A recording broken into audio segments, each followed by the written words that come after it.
The old man stares at his genetic test results in disbelief. His weathered hands tremble slightly as he reads the report again. According to this paper, his DNA contains markers unlike any modern European population. The white-haired Basque shepherd, who has never ventured more than 50 kilometers from his ancestral home in the Pyrenees, carries genetic signatures that predate the arrival of farming to Europe by thousands of years. His lineage, according to science, remains largely unchanged since before the last ice age ended. Impossible, he whispers in Euskera, the language linguists cannot connect to any other on Earth.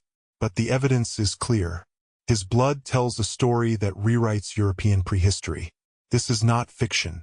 This is the puzzle of the Basque people, a population that has confounded scientists, linguists, and historians for centuries. Nestled between Spain and France, this distinctive culture appears to have emerged from nowhere and persisted against all odds. Their genetic makeup, their language, and their blood types present one of the most compelling mysteries in human origins research. How could this population remain so distinct despite waves of migrations and conquests that transformed the rest of Europe? The answer may redefine everything we thought we knew about European prehistory and the movement of ancient peoples. It forces us to question the very timeline of human settlement on the continent. And at its core lies a mystery that geneticists, archaeologists, and linguists have only recently begun to unravel.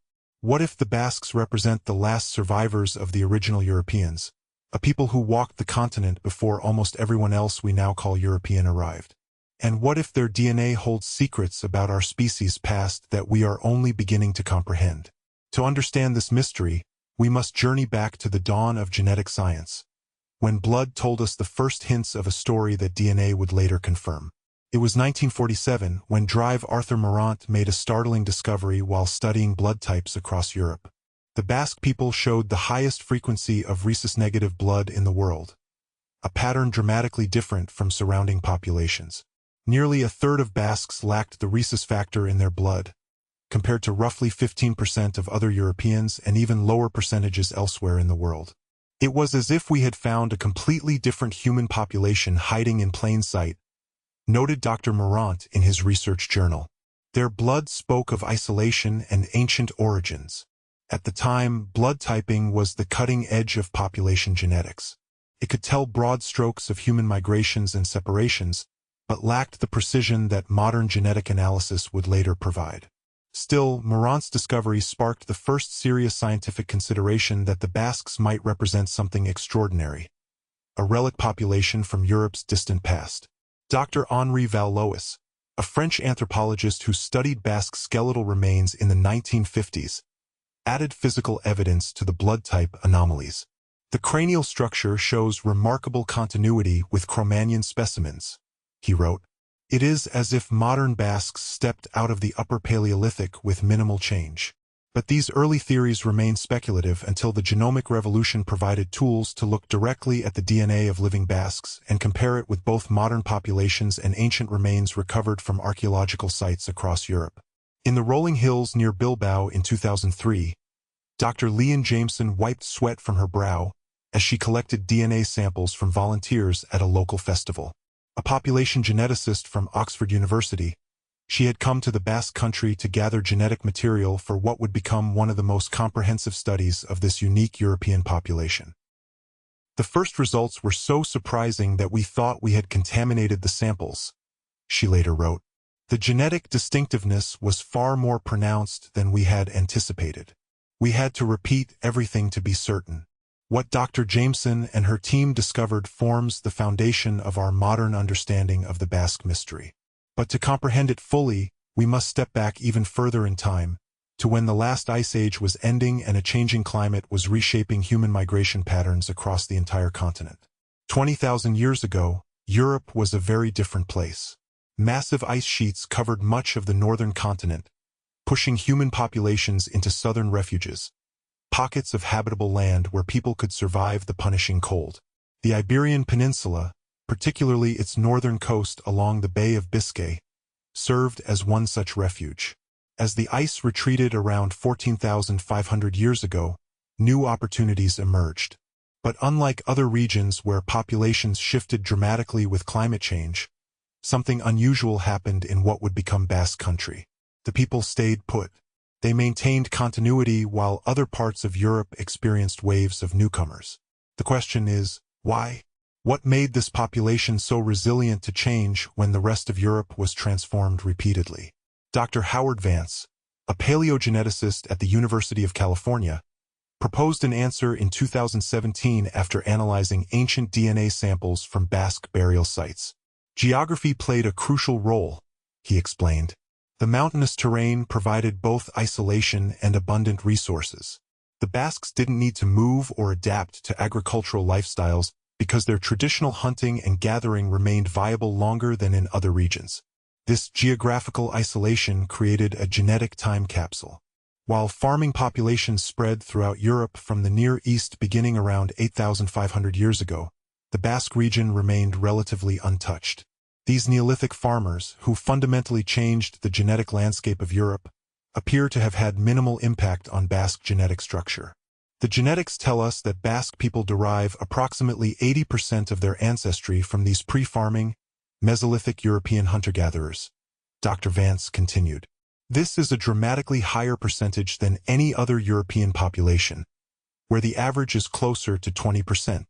But the Basque genetic story gets even more fascinating when we look at Y chromosome data, the genetic material passed exclusively from fathers to sons. A particular Y chromosome lineage called R1b-DF27 appears at extraordinarily high frequencies in Basque men.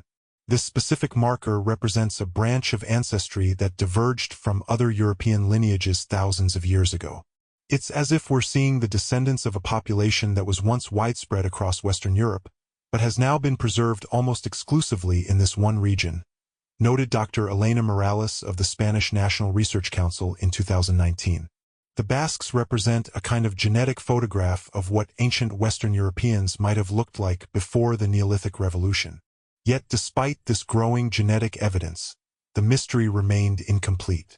If the Basques truly descended primarily from Mesolithic hunter-gatherers, why did they adopt farming at all? And how did they maintain such genetic continuity through the Bronze Age, when massive migrations from the eastern steppe transformed the genetic makeup of nearly every other European population? To answer these questions, we need to examine the most striking cultural feature that sets Basques apart: their language. Euskera, the Basque language, stands completely isolated among world languages. It has no known relatives, a linguistic island surrounded by Indo-European tongues like Spanish, French, and English.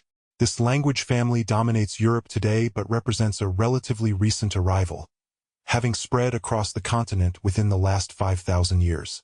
Dr. Lawrence Tucker, a historical linguist at MIT, has spent decades studying Euskera's unique structure. What we're looking at is potentially a linguistic fossil, he explained. Euskera may be the last survivor of the languages spoken in Europe before farming arrived. Its grammar, syntax, and core vocabulary show no meaningful relationship to any other surviving language. This linguistic isolation parallels the genetic findings perfectly. But it also deepens the mystery. How could a language survive in isolation for so long, especially when powerful empires like Rome controlled the region for centuries? The answer may lie in the relationship between language, identity, and geography. The Pyrenees Mountains provided not just physical isolation but also a cultural barrier. The Roman Empire, despite controlling the region politically for hundreds of years, appears to have had minimal linguistic impact on Basque communities in the mountain interior. The Romans were practical imperialists, noted historian Dr. Marcus Jennings. They didn't need everyone speaking Latin as long as taxes were paid and rebellions were avoided. The mountainous Basque territories weren't worth the effort of complete cultural assimilation. This pattern of resilience continued through history. The Visigoths, Muslims, and later the unified kingdoms of Spain and France all controlled Basque territories at various points. Yet the culture, language, and genetic makeup remained surprisingly intact. By 2010, improved DNA sequencing technologies allowed scientists to examine the entire genomes of Basque individuals rather than just selected markers. This whole genome approach revealed something even more surprising. traces of genetic ancestry unlike anything found in other European populations. Dr. Sarah Patterson of the Genomic Institute of Barcelona made headlines when her team identified genetic signatures in Basques that appeared to predate even the arrival of Mesolithic hunter-gatherers to Western Europe. Some components of Basque DNA suggest ancestry from a very ancient European population that may have arrived during the earliest waves of modern human migration into the continent, possibly as far back as 45,000 years ago, she wrote. This finding, if confirmed by further research, would mean the Basques potentially carry genetic traces from the earliest known Homo sapiens in Europe, people who arrived tens of thousands of years before farming, before the invention of pottery, and even before the peak of the last ice age. Such antiquity seemed almost impossible to many scientists. How could a population maintain such genetic continuity through the massive climatic shifts of the Ice Age, the Neolithic farming revolution, the Bronze Age migrations, and 2,000 years of historical conquests and empires? To answer this, we must look beyond genetics to the cultural and ecological factors that might have preserved Basque distinctiveness. The traditional Basque economy relied heavily on sheep herding, fishing, and limited agriculture suited to mountainous terrain. This economic system, while less productive than the intensive farming practiced in lowland regions, proved remarkably stable and resilient to both climate fluctuations and political changes. The Basque economic model allowed for self-sufficiency, explained economic historian Dr. Julian Reyes. When empires rose and fell around them, the fundamental basis of Basque subsistence remained unchanged. They weren't dependent on external trade networks that might collapse during political turmoil. This economic resilience was reinforced by a unique social structure. Basque society traditionally operated on a system that combined communal land management with individual family homesteads. Property passed intact to a single heir, male or female, preventing the fragmentation of land that plagued other European farming communities. This system maintained viable economic units across generations, further stabilizing the population against external pressures to relocate. Even more intriguing is the evidence suggesting that Basque women held unusually high status compared to surrounding cultures throughout much of history. Inheritance could pass through female lines, and women maintained significant economic rights even during periods when neighboring societies restricted female autonomy. Dr. Laura Johnson, an anthropologist specializing in European gender systems, noted, "The relatively egalitarian gender traditions in Basque culture may have contributed to population stability. When women have more control over reproduction and resource allocation, demographic patterns tend to be more sustainable over long periods.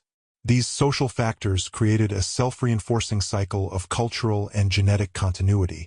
Basques weren't just isolated by mountains. They maintained economic and social systems that reduced the incentives for outmarriage, outmigration, or the adoption of foreign practices." But the genetic story took another dramatic turn in 2015, when ancient DNA techniques allowed scientists to compare modern Basques directly with prehistoric remains found across Europe. The team led by Dr. Howard Vance extracted DNA from teeth and bone fragments recovered from a cave site in northern Spain, dating to approximately 7,000 years ago. The results were stunning.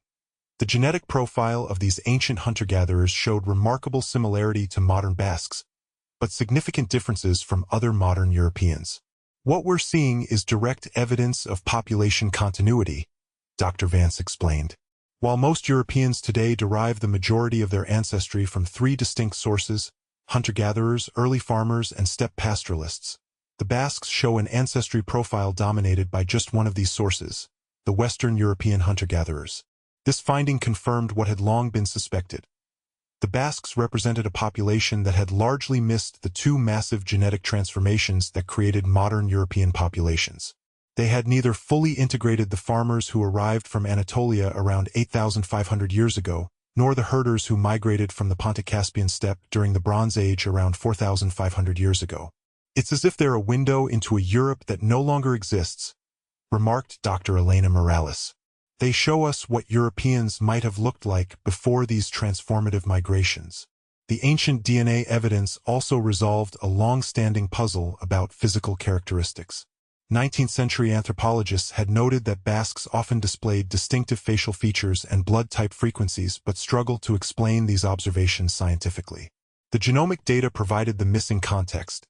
These features weren't unique racial characteristics as early researchers had incorrectly theorized, but simply the preserved traits of Europe's earlier inhabitants.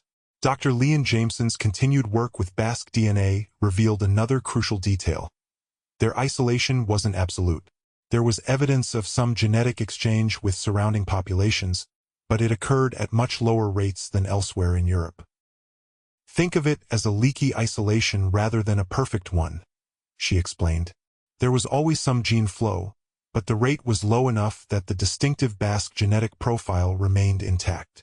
This pattern of leaky isolation perfectly explains how Basques could maintain genetic distinctiveness while still participating in the broader historical developments around them. They weren't completely cut off from the Roman Empire, the medieval kingdoms, or the modern states of Spain and France, but they integrated external influences selectively, maintaining core aspects of their identity. The most compelling evidence for this pattern comes from analyses of genetic markers on the X chromosome compared to those on non-sex chromosomes.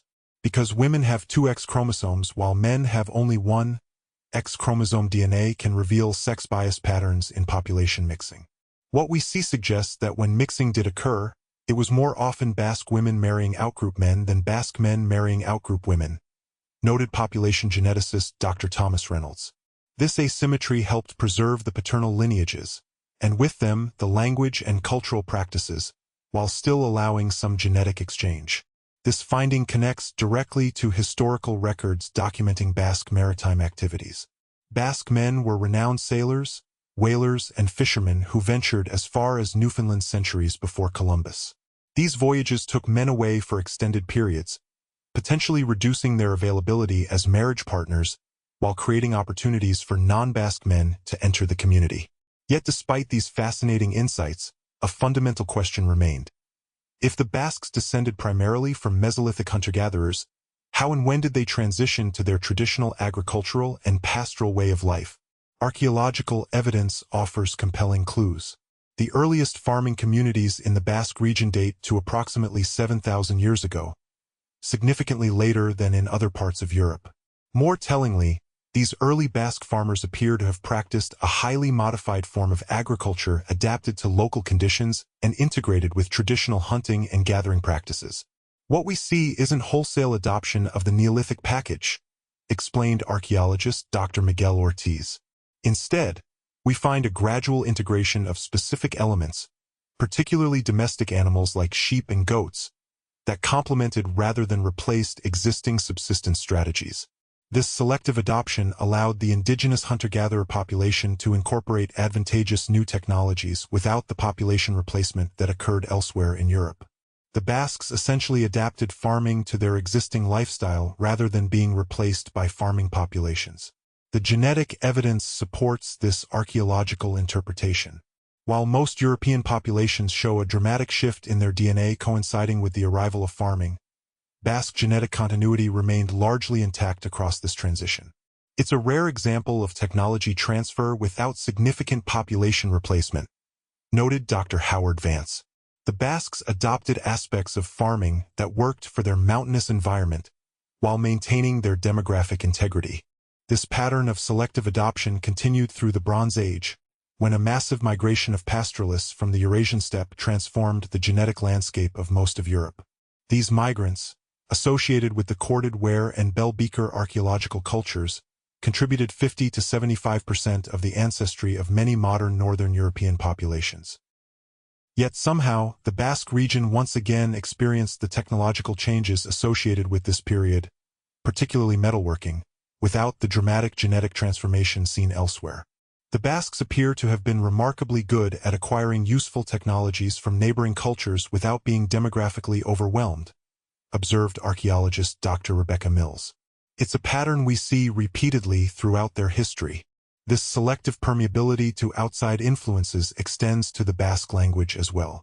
Linguists have identified loan words in Euskera from Celtic, Latin, Arabic, and Romance languages, showing that while the language maintained its unique structure and core vocabulary, it wasn't completely isolated from linguistic exchange.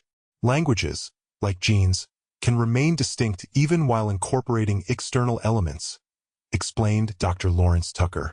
What's remarkable about Euskera is not that it remained completely pure, No language does, but that it preserved its fundamental structure despite being surrounded by completely unrelated languages for thousands of years. By 2020, advanced statistical modeling of genetic data allowed scientists to estimate precisely when the Basque population began diverging genetically from other European groups. The results pointed to a separation beginning approximately 8,000 years ago, exactly when farming was spreading rapidly through other parts of Europe but only beginning to touch the Basque region. This timing cannot be coincidental, argued Dr. Leanne Jameson. It suggests that as farming populations expanded across Europe, the ancestors of modern Basques became increasingly isolated, maintaining a primarily hunter-gatherer genetic profile while most other European populations were being transformed.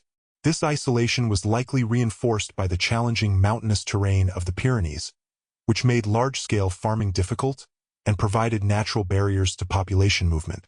The mountains that had once served as a refuge during the Ice Age now became a fortress preserving genetic and cultural distinctiveness. But the Basque story isn't just about isolation. It's equally about adaptation and resilience. The traditional Basque economy, focused on sheep herding, forestry, fishing, and limited agriculture, represented a sophisticated adaptation to their specific environment. This system was sustainable over thousands of years precisely because it was tailored to local conditions rather than imported wholesale from elsewhere. The Basques didn't reject innovation, clarified environmental historian Dr. Maria Suarez. They selectively adopted practices that enhanced their resilience while maintaining cultural continuity. It was a sophisticated adaptive strategy, not simply conservatism or isolation. This perspective helps explain one of the great ironies of Basque history. Despite their ancient origins, they became renowned for maritime innovation. Basque shipbuilders designed some of the most advanced vessels of the medieval period, and Basque whalers established seasonal settlements in North America centuries before Columbus. They weren't stuck in the past, noted maritime historian Dr. Peter Morrison. They simply maintained control over which external influences they embraced and which they rejected. Their shipbuilding prowess demonstrates their capacity for innovation within a framework of cultural continuity. This pattern of selective adaptation may explain the most puzzling aspect of the Basque genetic story: how they maintained such distinct ancestry despite 2,000 years of incorporation into powerful states, from Rome to modern Spain and France. The answer appears to lie in a combination of geography, social structure, and deliberate cultural practices. The mountainous terrain limited the practical control that empires could exert over daily life. The self-sufficient economic system reduced dependency on external trade networks. And Basque social institutions, including their unique laws and inheritance systems, created durable frameworks for maintaining cultural practices. The Basques developed legal and social mechanisms that allowed them to participate in larger political entities while preserving local autonomy, explained legal historian Dr. Carlos Martinez.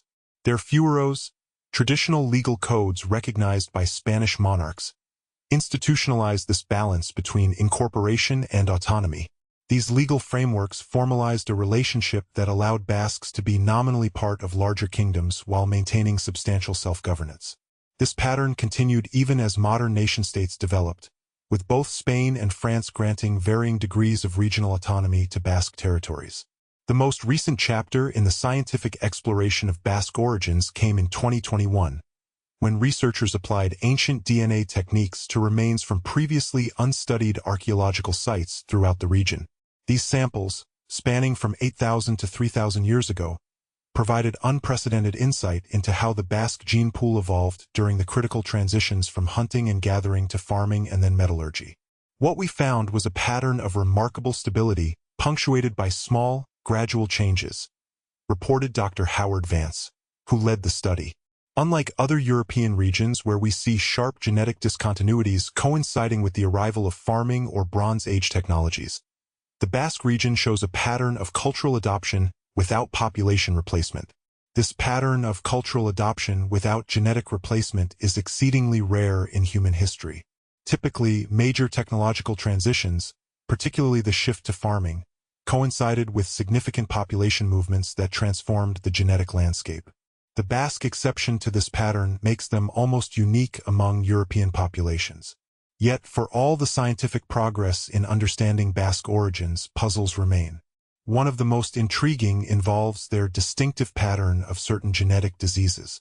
The Basques show unusually high rates of several genetic conditions, including factor XI deficiency, a blood clotting disorder, and idiographic stomatitis, a mouth inflammation condition. These conditions, while not lethal, occur at frequencies far above those seen in surrounding populations. This pattern is consistent with what geneticists call the founder effect. When a small population remains isolated, certain genetic variants can become more common simply by chance. These disease patterns are another line of evidence supporting the genetic isolation of Basques over long periods, explained medical geneticist Dr. Andrea Moreno. There are essentially genetic signatures of the population bottlenecks and limited gene flow that characterized Basque demographic history. But perhaps the most profound implication of the Basque genetic story isn't about the Basques themselves, but what they tell us about European history more broadly. Their preservation of predominantly Mesolithic ancestry in a modern European population forces us to reconsider the narrative of European origins. The conventional story was that modern Europeans are primarily descended from Neolithic farmers and Bronze Age pastoralists, with only minimal input from the earlier hunter-gatherers, explained Dr. Leanne Jameson. The Basques show us that this isn't the whole picture. Those earlier Europeans didn't simply disappear. In some places, their descendants continue to thrive and adapt. This realization has profound implications for how we understand cultural and technological change. The standard model of prehistory often assumed that new technology spread primarily through population replacement. Farmers moved in and replaced hunter-gatherers. Bronze Age pastoralists later replaced farmers. The Basque case demonstrates that technological diffusion without population replacement was not only possible but could be remarkably successful as an adaptive strategy. What the Basques show us is that human prehistory wasn't simply a series of replacements, noted archaeological theorist Dr. Samuel Klein. It was a complex tapestry of migrations, cultural exchanges, adaptations, and persistences. Some populations moved, others stayed put but adopted new technologies, and others, like the Basques, found a middle path of selective adaptation. This more nuanced understanding of prehistoric population dynamics has applications far beyond the Basque case. It provides a framework for understanding other instances where indigenous populations adopted external technologies while maintaining cultural and genetic continuity. Recent advances in DNA recovery and analysis have allowed scientists to extract genetic material from increasingly ancient and poorly preserved samples. In 2022, a team led by Dr. Marina Lopez successfully recovered DNA from a 19,000-year-old human tooth found in a cave in the Basque region. This sample, dating to the height of the last ice age, provided the oldest genetic data yet from the region. The results were illuminating. This ancient individual already showed some of the distinctive genetic signatures associated with modern Basques, though in a form that indicated they represented an ancestral population rather than direct ancestors. What we're seeing is evidence that the genetic distinctiveness of the Basque region began forming even before the end of the last ice age, Dr. Lopez explained.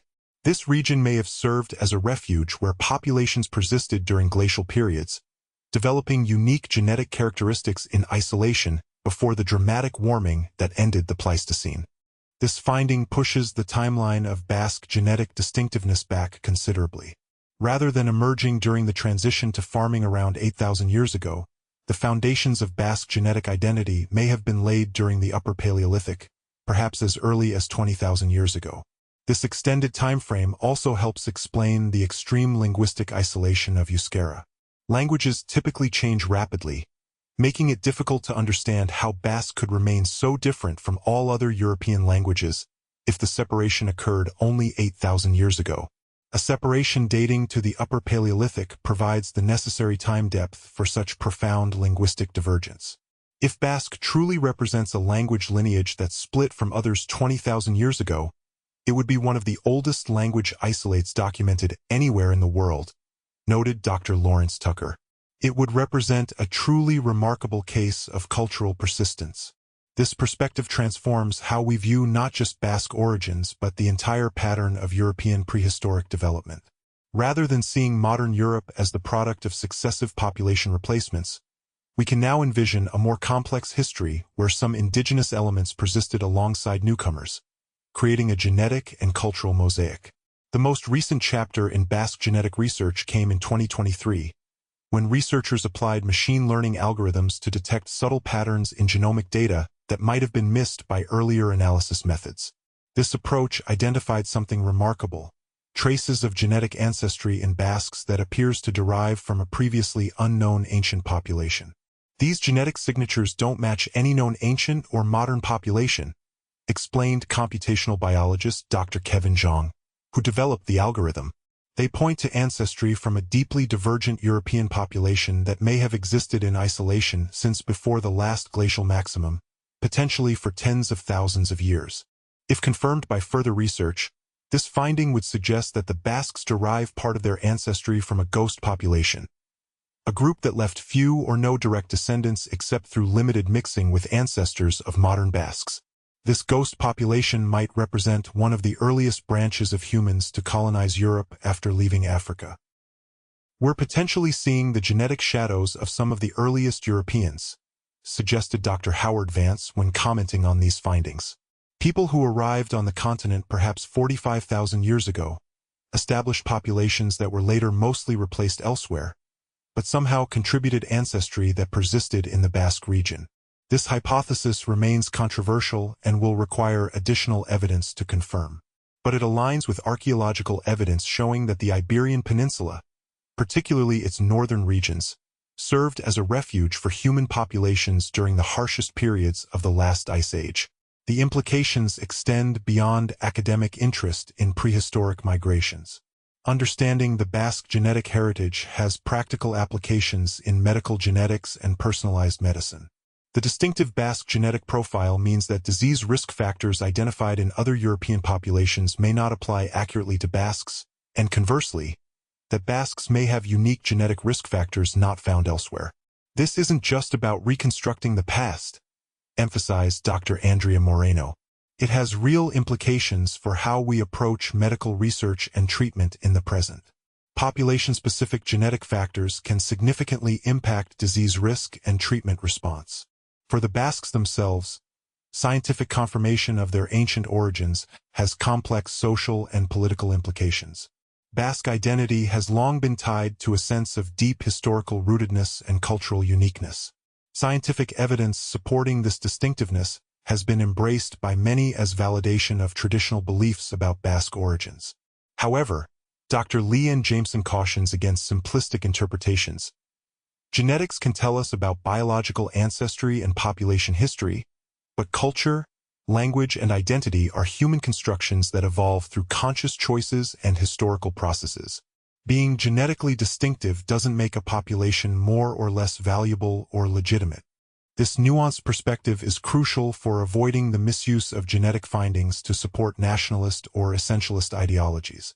The scientific value of Basque genetic distinctiveness lies in what it teaches us about human adaptation, cultural resilience, and the complex interplay between biology and culture, not in supporting claims of ethnic purity or superiority.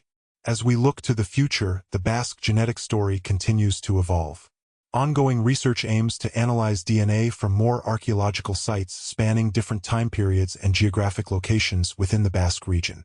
This expanded sampling will provide a more detailed picture of how Basque genetic distinctiveness developed and was maintained over millennia. Advances in ancient DNA technology also offer the possibility of recovering genetic material from increasingly ancient samples, potentially pushing our understanding of Basque origins even deeper into prehistory. If researchers succeed in extracting DNA from human remains dating to 30,000 or 40,000 years ago, we might gain direct insight into the earliest human populations of Western Europe and their relationship to modern Basques. Meanwhile, interdisciplinary approaches combining genetics with linguistics, archaeology, and historical records promise to create an increasingly comprehensive picture of Basque origins and history. Each field provides distinct lines of evidence that, when combined, offer insights impossible to gain from any single approach. The future of Basque studies lies in collaboration across disciplines, argued Dr. Howard Vance. Geneticists, linguists, archaeologists, and historians need to work together to integrate their findings into a coherent narrative that respects both the biological and cultural dimensions of Basque distinctiveness. This collaborative approach has already yielded significant insights. For instance, combining genetic evidence of Basque continuity with archaeological data about changing material culture has helped researchers understand exactly how technological innovations were adopted without significant population replacement. Similarly, connecting linguistic features of Euskera with genetic patterns has illuminated how language and genes can follow different but related evolutionary paths. The Basque case also offers valuable lessons for preserving linguistic and cultural diversity in our increasingly homogenized global society. Despite centuries of pressure from larger, more powerful cultures, the Basque language and cultural traditions have survived into the modern era, though not without significant challenges and periods of suppression. Understanding the factors that enabled this cultural persistence, from geographical isolation to deliberate social institutions and legal frameworks, provides insights that might help preserve other endangered languages and cultures facing similar pressures today. The Basque success in maintaining their linguistic and cultural identity wasn't just luck or isolation, noted linguistic anthropologist Dr. Elaine Foster. It involved active strategies, adaptations, and choices that allowed them to engage with the wider world while preserving core aspects of their identity. As we conclude this exploration of the Basque genetic mystery, we return to the elderly shepherd who began our story. His DNA, like that of his ancestors stretching back thousands of years, carries signatures of Europe's deep past. A living connection to peoples who walked the continent before farming, before metallurgy, perhaps even before the end of the last ice age. His language, incomprehensible to speakers of Spanish, French, or any other known tongue, may preserve echoes of how Europe's earliest inhabitants communicated. And his cultural practices, while thoroughly modern in many ways, contain elements with roots stretching back into prehistory. The Basque story reminds us that human history is not a simple march of progress where new replaces old, but rather a complex tapestry where ancient threads sometimes persist alongside newer patterns. It challenges us to recognize that what we often call European is itself a relatively recent development, layered atop older foundations that occasionally still peek through. Perhaps most profoundly, the Basque genetic story reminds us that human populations are not static entities but dynamic systems constantly shaped by migration, adaptation, cultural choice, and historical circumstance. The distinctiveness of the Basques emerged not from isolation alone, but from a complex interplay of geography, technology, social systems, and deliberate cultural practices maintained across countless generations. In this ancient European people, we find a mirror reflecting our own complexity as a species, our capacity to both change and persist, to adopt new ways while maintaining connections to the past, and to create distinctive identities that endure across millennia of turbulent history. The Basque genetic story is, ultimately, a testament to human resilience and the enduring power of culture to shape our biological destiny.